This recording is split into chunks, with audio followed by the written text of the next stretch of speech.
Hello everyone, my name is Sahil Pruthi and I welcome you all to yet another live with us at Keto India. In today's live, we will be discussing about the myths around the ketogenic diet, and in today's live we have with us Dr. Ken Berry, who shall be with us, who will be busting all myths that you might have around the ketogenic diet, especially after the sad demise of the actress Misti Mukherjee, due to which a lot of incorrect information has been around in the media.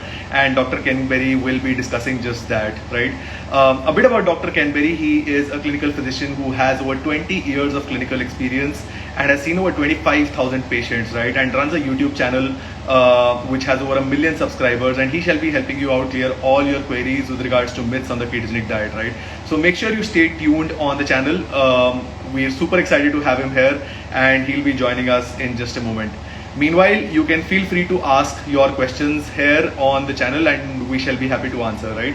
Meanwhile, just quickly pin a comment so that people who are joining in just now are aware that about the topic of the live, and so that they can ask their questions here.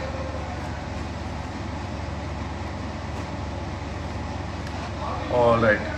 So we're just waiting for Dr. Ken Berry to join the live.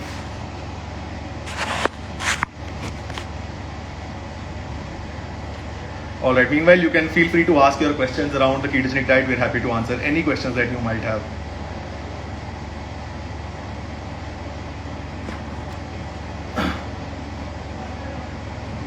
Awesome. So I think we have Dr. Ken Berry, who has joined us for the live. I will just quickly have him join us.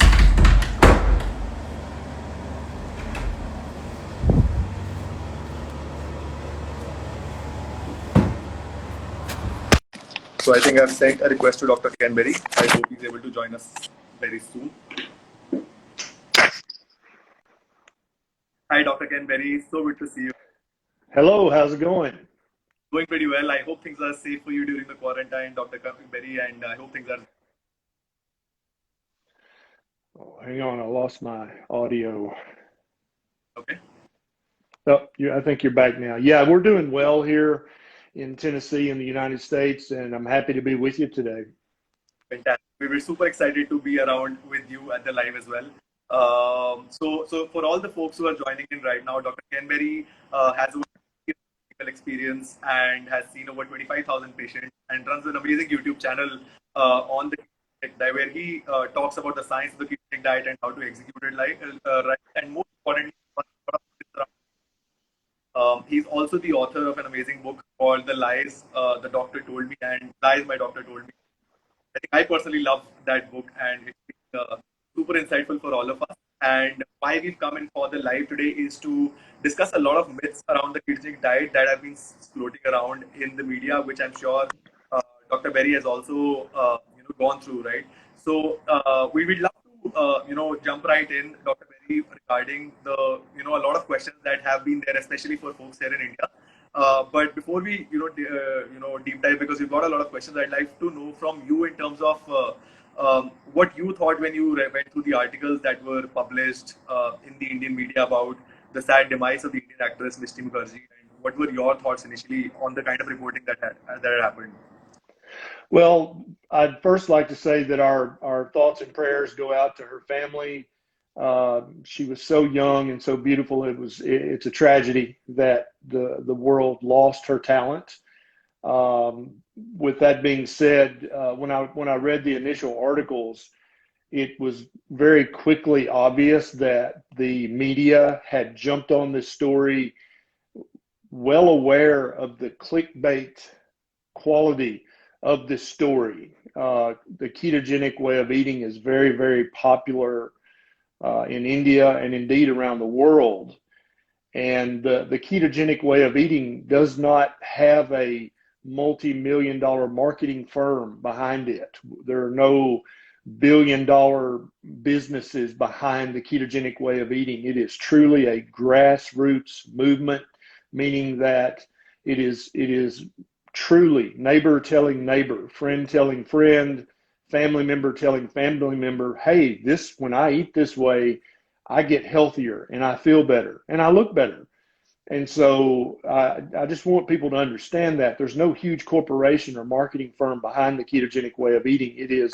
It is an organic movement. And the reason organic movements grow as fast as the ketogenic way of eating is growing is because it works and because it's safe and because it's actually mirroring the way human beings have eaten for the entirety of our time on this planet. What the ketogenic way of eating is a rediscovery of the proper human diet. That's what we're all doing together.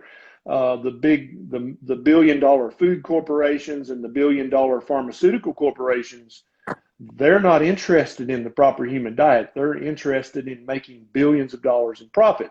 And the big media corporations are interested in making millions of dollars of profit. And so when they see an opportunity to write a clickbait-worthy article like this, tying a tragedy in a young woman's family's life to a very popular way of eating, they're going to do that every time. And so I really wish, and I 100% respect the privacy of the young actress and her family. We have no right to her medical information. We have no right to her medical history or whatever medication she might have been taking or whatever pre-existing conditions she might have had. But in order for a doctor like me or any healthcare provider to make an adequate assessment of what actually happened to her, we'd have to have all that information. And let me be very clear, her family's under no obligation and they don't owe that information to anybody. But this story will always remain a clickbait story tying the untimely death of a young person to the ketogenic way of eating based on no evidence whatsoever. And so our hearts go out to her family, but I can't really say, yeah, it looks like keto, did this or was even involved in this in any way without knowing her past medical history. I think you made a lot of valid points. Again, it's a very upsetting news. It's a very sad demise of the actress. But I think more responsible reporting of news like this should happen. And if at all there was access to her health information, all of that should have been reported. Or if the family chose to not share that, this kind of clickbait information should not have been shared, right? But given the fact that such kind of information has floated in the media, there have been a lot of questions and. Especially in India, a lot of people have become hesitant and have a lot of questions around the ketogenic diet, right? Which is what we wanted you to probably hear. That we got over and over again, which we'd love some insights from you on. So the first question that has been coming, which was there in the articles, was that does ketogenic diet really affect kidney health negatively, if at all? And what does the research say? Because there was very little inputs from the media in terms of research, right? So we'd love to know your insights because you've seen a lot of patients, you've been doing the ketogenic diet, practicing it yourself and with a lot of patients. What have been your insights in terms of relation between ketogenic diet and kidney health and the kidney health? Yeah. So first of all, I hinted at it earlier. I think what we're all doing together is we're rediscovering the proper human diet. And I think that a very low carbohydrate diet full of healthy fat and healthy protein is the proper human diet. It's becoming obvious by looking at the paleoanthropological research, the archaeological research, and modern medical and nutrition research that human beings are by design a low carbohydrate mammal. We are not built or intended to eat a high carbohydrate diet. When you feed us that kind of diet, we get fat, and for some of us that's fat on the outside. For some of us it's just fat on the inside in an otherwise slender body. We get inflamed, we develop fatty liver, we develop prediabetes or diabetes, and these are signs of carbohydrate toxicity. We're just eating too many carbohydrates. And so when you say the ketogenic diet, that sounds very faddish and very sciencey and perhaps even dangerous. But when you call this what it actually is, the proper human diet, a diet full of healthy fats and healthy proteins, then the question becomes kind of silly. Is the proper human diet dangerous for the kidney or dangerous for the heart? Well, of course not. It's the proper human diet, just like the proper feline diet is the healthiest diet for felines. The proper bovine diet is the best, healthiest diet for bovines. So with that being said, there is a myth in the medical and nutrition community, and many people in the public believe this myth that eating too much protein is somehow either hard on the kidneys or dangerous for the kidneys or causes kidney damage. This is a myth that I've been fighting against for over a decade now, because when you actually look at the medical research, this is not supported by the research whatsoever. There is no meaningful research that shows that eating a diet that's either moderately high in protein or even just overtly high in protein is in any way harmful for the human kidney. The human kidney, in fact, is made of protein and fat. And so, the human kidney is designed to deal with a moderate or a high protein diet. This would be like saying, oh, if you drink too much water, it's bad for your kidneys. Well, that's technically true. If you're drinking, 20 or 30 liters of water a day, that can stress the kidney, no doubt. But if we're eating an ancestrally appropriate amount of protein, which is the ketogenic way of eating falls well within the ancestral limits of the amount of protein that we've eaten for the last 250,000 years as Homo sapiens sapien, then immediately you see it can't be the protein, so it must be something else. Well, maybe it's the increased amount of healthy fat that you eat on a ketogenic diet. Maybe that's what is dangerous for the kidneys. And again, you go to the medical and nutrition research and you look there and you don't find any meaningful studies that show that a diet rich in healthy fats in any way is stressful to the kidneys or harms the kidneys in any way. And so from my summation of the research and the ancestral evidence would be that whether you're eating a high fat, moderate protein ketogenic diet or even a high protein, moderate fat ketogenic diet, I can't find any meaningful research that shows that there should be any concern for the health of the kidney, the liver, the heart, or the brain. These diets are not dangerous. These diets are not a new fad. These diets are actually a rediscovery of how the human species has eaten for its entirety on planet Earth. Absolutely. I think you beautifully put it, and I'm sure this should clear a lot of doubts around the ketogenic diet and kidney health, where Dr. Berry pointed out a lot of good research and about the fact that there is no correlation between the amount of protein that you're consuming along with kidney health, right? But doctor, just a follow-up question here, which again came from our community a lot, was, is there a certain threshold? So you talked about two kinds of ketogenic diets that could be practiced, which could be a moderate protein, high fat ketogenic diet or a high protein, moderate fat ketogenic diet, right? But on a high protein diet, is there a certain threshold that people should keep in mind while they practice the ketogenic diet? And it's an excellent question. And so I'm going to answer it with a thought experiment, and then I'll answer it specifically. So in the wild, let's talk about lions and tigers in the wild, right? Let's talk about hyenas and coyotes and wolves in the wild. Do they adhere to a specific protein intake? Do they do a calculation of, let's see, I weigh 20 kilograms, therefore I need to eat, let's see, 1 gram per kilogram. I need to eat this much protein a day. Do they do that? Or do they entrust their hardwired ability to get as much protein as they need and not to eat more protein than they need and not to eat enough protein so that it's dangerous?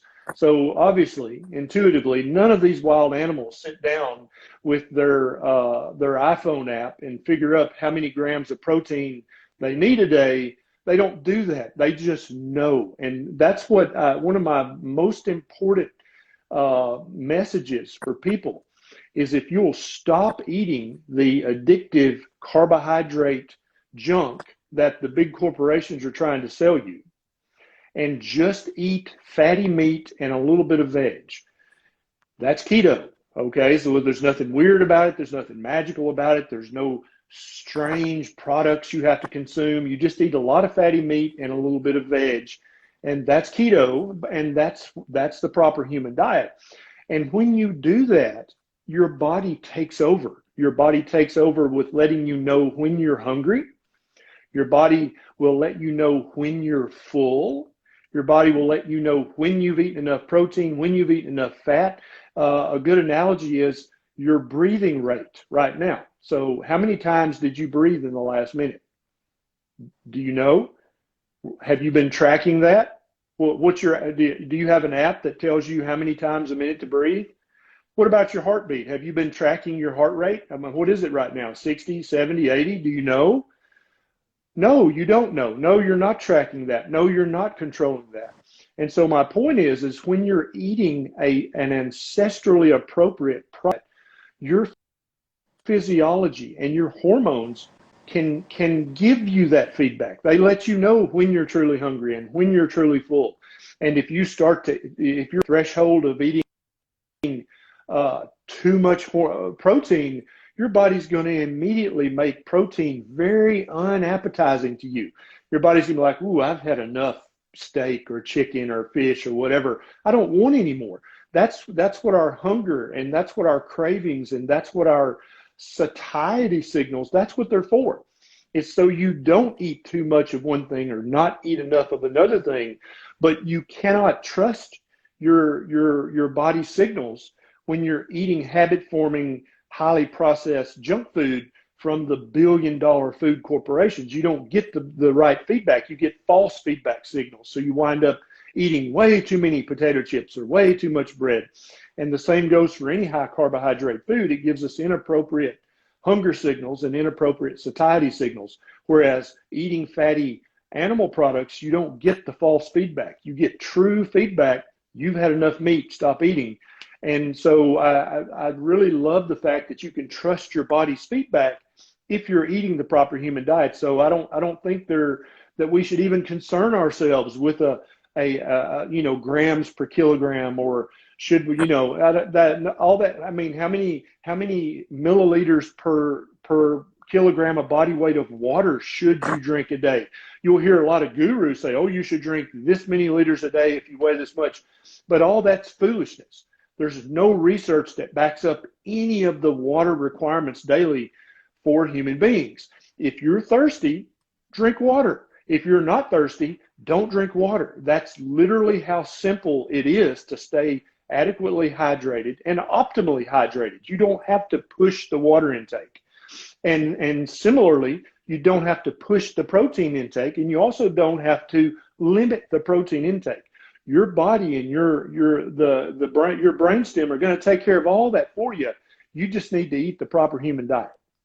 Absolutely. I think you put it beautifully. So for all people who probably had questions in terms of the protein intake, Dr. Berry gave a very beautiful analogy. Just trust your body and trust the fact on when it's feeling satiated, and that would be a good time for you to maybe say that, okay, I've had enough protein, right? So I think that was beautifully put, right? So I think people should not really bother too much or worry too much about the protein intake as well, right? Another question that we had from our community a lot, doctor, was so you very rightly put it, ketogenic diet or low carb lifestyle as a proper human diet, right? But is there anything with anybody who has a prior medical background needs to be careful while executing the ketogenic diet?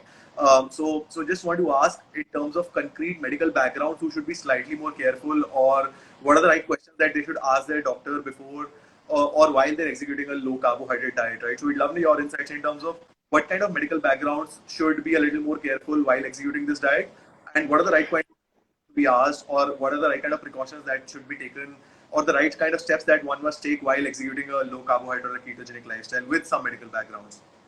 So let me restate your question. Are there particular human beings who should be careful eating a proper human diet? Are there any medical diagnoses in humans that would make the proper human diet dangerous for them or worrisome for them? And my answer to that would be no.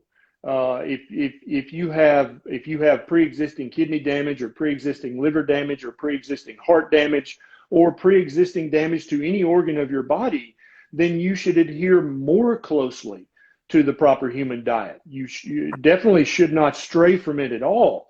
And so someone who's very young and metabolically flexible and seemingly very healthy, they can stray from the proper human diet without having any real physiological consequences. But in my opinion, the older a person is, the sicker they are, the more metabolically compromised they are, the closer they should stick to the proper human diet. Okay.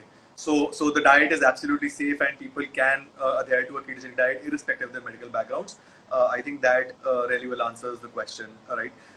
Also, the next immediate concern that a lot of people here in India have had, which is what media also pointed out a lot, was two concerns actually. One was that ketogenic diet might raise their cholesterol. So and that might consequently result in heart ailments. Right. That is what a lot of doctors have stated on in the media, right? So we'd love your insights in terms of one, does the ketogenic diet impact the cholesterol or result in any kind of heart ailments? And that is one. And the second concern that we read a lot and we got a lot of questions as well from our community was, does ketogenic diet by any means make the body acidic by any nature? That was again something that was pointed out in the media. So we love your aspects. Yeah, so first cholesterol and then acidity. That's two great questions. So first of all, when we talk about total cholesterol or LDL cholesterol, we have to understand that these two lab values have been unnecessarily villainized for the last 30, 40 years. The checking these labs and treating these labs, all of that evolved in an atmosphere of people being very afraid of saturated fat, right? We had just come up with the diet heart hypothesis that eating saturated fat and eating cholesterol would raise your cholesterol, and that having a high cholesterol was bad for your health, and that we should take medications to lower your cholesterol level. These are all hypotheses. They have never been proven. And indeed, anytime we've done a randomized controlled trial to try to prove them, that randomized controlled trial has actually proved the opposite. And some of that research was hidden. It just wasn't published because it wasn't popular at that time. It didn't fit their fad medical model or nutrition model. So they either published it in some obscure journal or they just didn't publish it at all. And we're now rediscovering these randomized controlled trials that were actually done comparing eating animal fat versus eating unsaturated, polyunsaturated fats. And in every one of these randomized controlled trials, the polyunsaturated fat was less healthy, more dangerous than just eating the animal fat. And so, but most doctors and most dietitians and most nutritionists and most healthcare gurus believed in their heart that eating saturated fat was bad for you, eating cholesterol was bad for you, and that having a high cholesterol level in your blood was bad for you. But now when we go back and look at the totality of the research with this fresh paradigm that maybe eating fat is good for us, and maybe having a high cholesterol is not necessarily bad, maybe it's actually good in many ways. When you look at the research with that fresh paradigm, you immediately start to see with fresh eyes, oh, wow, yeah, actually having a high total cholesterol seems to be very protective against cancer. People seem to live longer with a high cholesterol level. And so at that point, what we have to do is re-question everything that we thought we knew. And indeed, this is how science progresses. If you look back at scientific history, we'll go down a road for 20, 40, 60, 80 years believing this certain scientific fact is true. And then all of a sudden, some crazy new scientist comes out and says, you know what? I think all that's wrong. We're going to have to go back and re-examine all that. And then lo and behold, it is wrong. And they have to go back and change all kinds of stuff. That's how science progresses through the ages. And I think we're all right in the middle of this happening right now with the diet heart hypothesis, the cholesterol hypothesis, and the saturated fat is bad for you hypothesis. I think we're having to re-examine and redo all that, which is very exciting. But for average people who don't get excited when there's controversy in the scientific literature, they just want to know what to do, right? And I understand that, but at the same time, you have to understand scientists are very often wrong. Scientists often get it wrong. And an honest scientist or an honest doctor is very happy to admit, hey, I got it wrong. We need to go back and re-examine all that. And I think that people are starting to see hints of that in the medical and nutrition community, and indeed in the scientific community, that we got that wrong. We need to go back and re-examine all that research and maybe do some new research. So I'm not afraid of high cholesterol at all. But if you took 1,000 people who are eating the standard Western diet and you put them on a ketogenic diet, about a third of them, their total cholesterol would go down a little bit. About a third of those people, their cholesterol would stay the same. And about a third of those people, their cholesterol would go up. And so if you averaged all that up, the ketogenic way of eating or the proper human diet would have a null effect on their cholesterol overall. But there is a subset of people, when they eat keto, their cholesterol seems to go up. But the question should be on everybody's mind and on their lips is, yes, my cholesterol went up, but is that truly dangerous? Is that truly harmful? Or does my body need a higher cholesterol level in order to be optimally healthy? And I think as time goes on, we're going to see that question answered in the affirmative. Yes, it's actually healthy that your cholesterol went up. It's actually a good thing, not a bad or a dangerous thing. Now, let's talk about the acidity thing. For the first 4 years of my medical practice, I was an emergency room physician.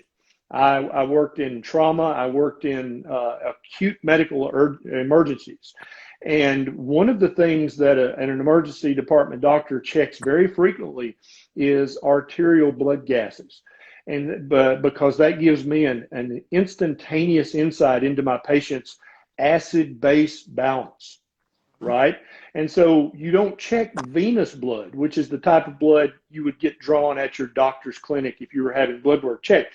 You check arterial blood, which is a more painful procedure for the patient, but it's absolutely necessary if you need to know exactly what the pH of their blood is.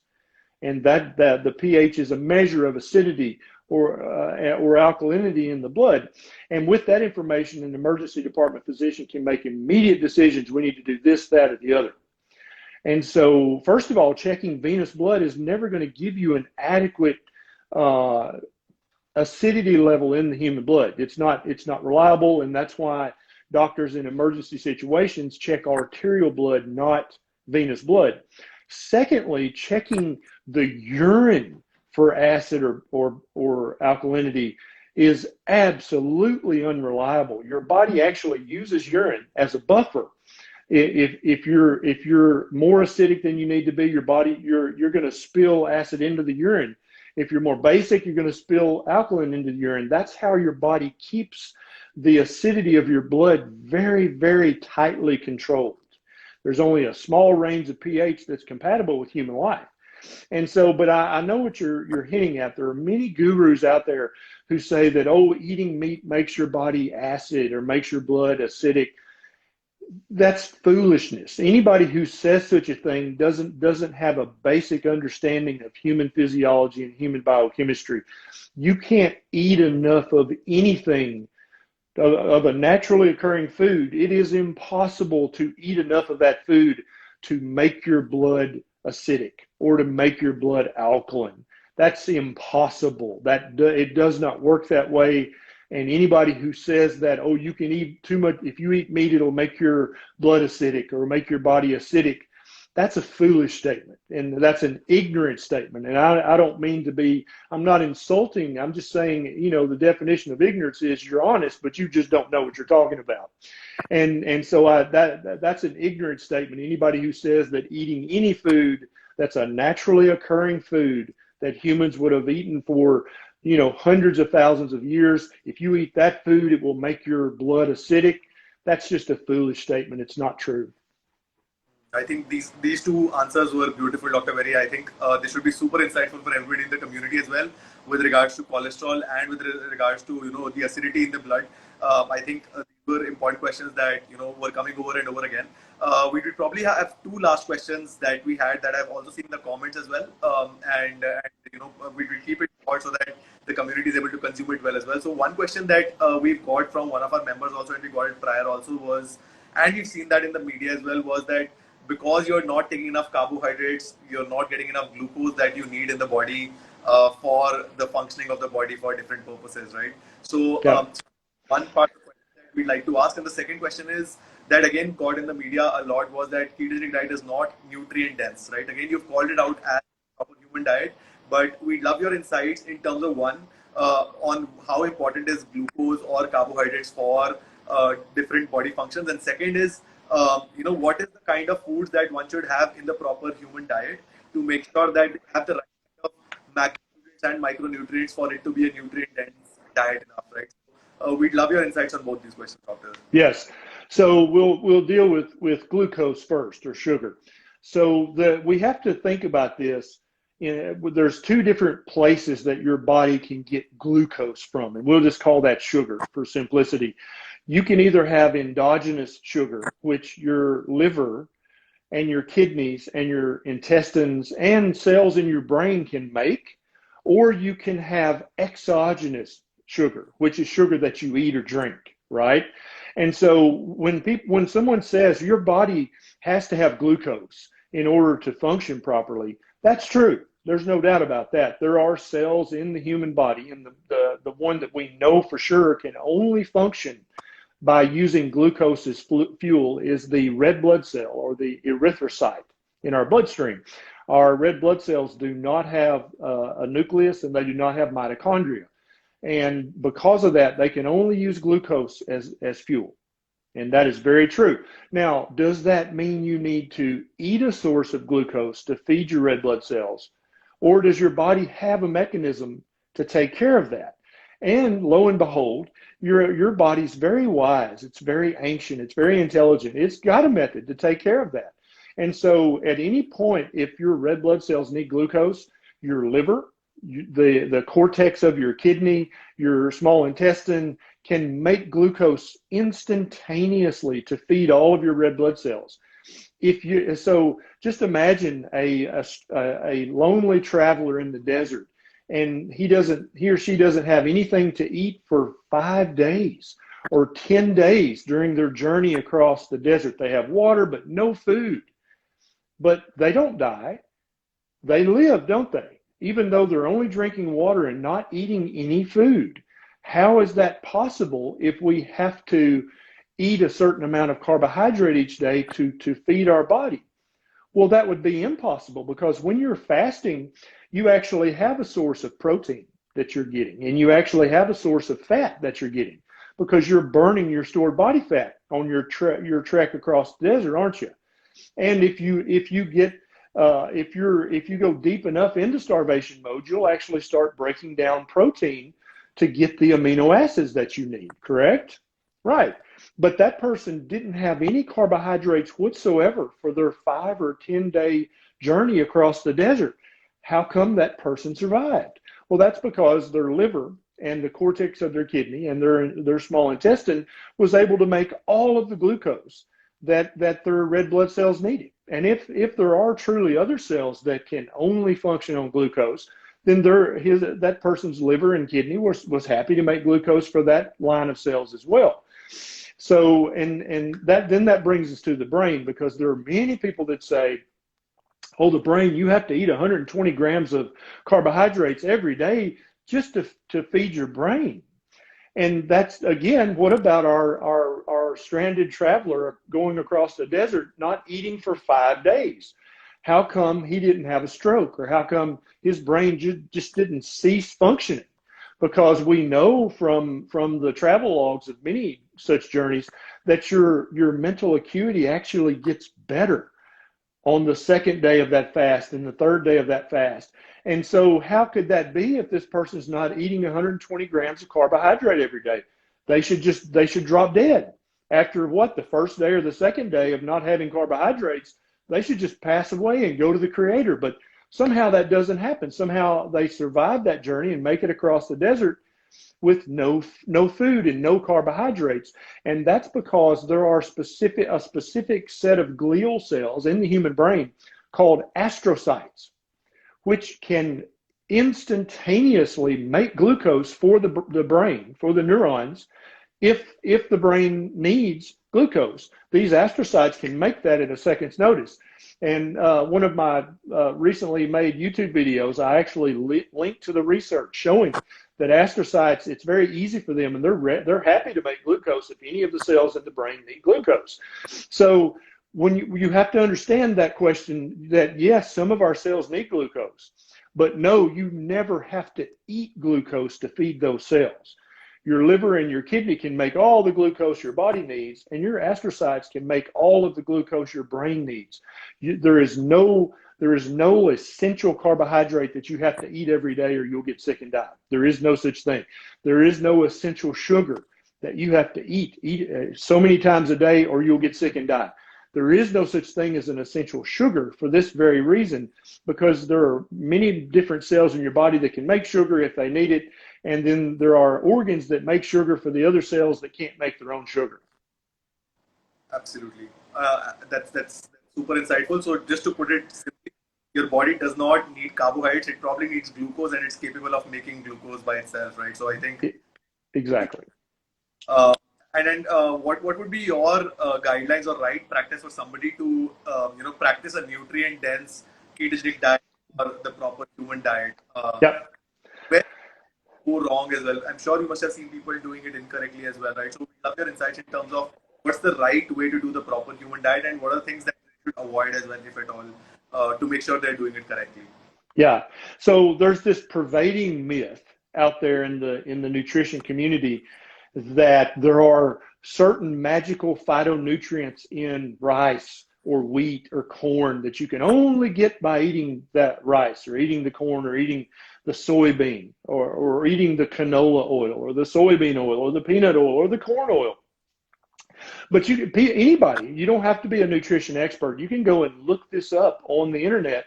You can just do an internet search for a comparison of the nutrition content of 100 grams of rice versus 100 grams of beef or chicken or lamb or goat or fish. And I think many people, especially people who believe that plants are the most nutrient dense foods on the planet, or that believe that meat is just protein and fat and it's an indulgence and there's no real nutrition in it, just go and do an internet search and compare the nutrition of rice or kale or a potato. Compare that versus the same amount of meat. And it can be seafood, it can be red meat, it can be chicken, poultry, turkey.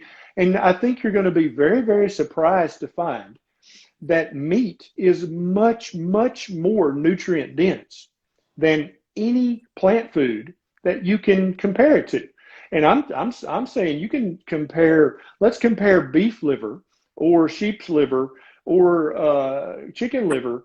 Let's compare that to, what do they say the nutrient dense superfoods are? Kale, right? Or spinach. And in India, what's considered by most people just to be the most nutrient dense superfood out there? What is it? So it's wheat is super famous, right? So wheat is something that people consume so much that they consider it as very nutrient dense, right? So wheat and dal pulses. Yeah. So let's compare that to 2 ounces of chicken liver or 2 ounces of beef liver. Let's compare that to 2 ounces of that food. And anybody can do that internet search. You don't have to be a nutrition expert or a doctor or a researcher. You can do that search as soon as you finish watching this live. And I think when you start comparing the amount of vitamins in each, the amount of minerals in each, the amount of fatty acids, which are essential to optimal human function, and the amount of amino acids, which are essential for proper human function, you might be surprised that the 2 ounces of liver, that liver is actually a superfood. It actually is a nutrient-dense superfood that it's almost like taking a multivitamin when you eat 2 ounces of the liver of any animal. When you compare 2 ounces of liver to any 2 ounces of any plant-based food, the vegans and the vegetarians are going to be very, very sad to learn that the plant-based food is not a superfood. Liver is a superfood. And indeed, any 2 ounce cut of animal meat, whether it's seafood, poultry, or red meat, is going to just have much more in the way of vitamins and minerals than the plant-based food. And I'm sorry if that offends anyone, because I understand that there is a social ramification to diet, and there is in many cases a religious ramification to your diet.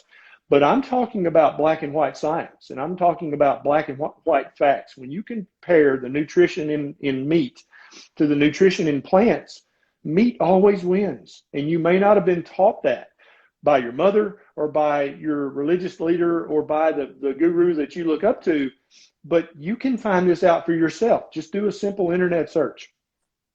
Right. Absolutely. So I think this was super insightful, doctor. I think personally for me as well and for the entire community watching this, I'm sure this would have answered a lot of questions which people might have had with regards to the healthy way of eating, on which is the ketogenic diet or the low carb lifestyle, and we busted a lot of myths that people had, right? Any final thoughts that you might have for people who which you would probably want to say to our community here in India? Yeah, never blindly trust the nutrition advice from any source, including me.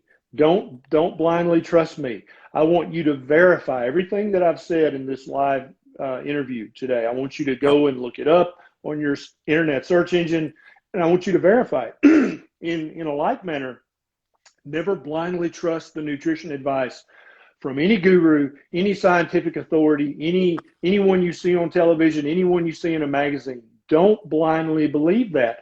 The days when we could do that are over. You have to verify this stuff for yourself, firstly, and then secondly, you can verify it for yourself. You can do an internet search and you can verify, is that true or not true? You're smart enough to do that. If you're watching this Instagram live, then you have the technical capability to verify what you're being told by your health guru, your diet guru, your governmental agency, the World Health Organization. Any of these people, you can verify what they're saying and you can research what they're saying. You have the power to do that. You have the right to do that. And you have the mental ability to do that. And you should do that. Absolutely. I think that's the sign of a good doctor, as you put it, in the midway of the live. Thank you so much for your time, Dr. Berry.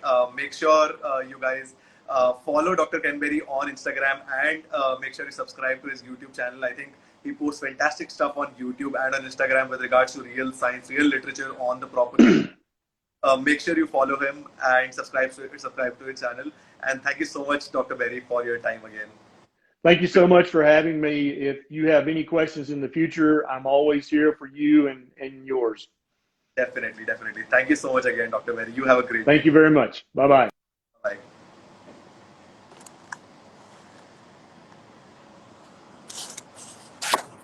Alright guys, so this was Dr. Ken Berry busting a lot of myths on the ketogenic diet.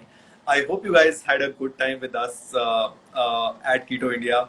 And if there is any other doubts that you might have on the ketogenic diet, or you want us certain people to bring live to the community, make sure you message us, comment us, message to us on Instagram, and we'll be happy to answer any queries that you might have, right? My name is Sahil Pruthi. I am the founder of Keto India, and I thank you all for joining the live, and I'll see you soon. Thank you so much. Take care.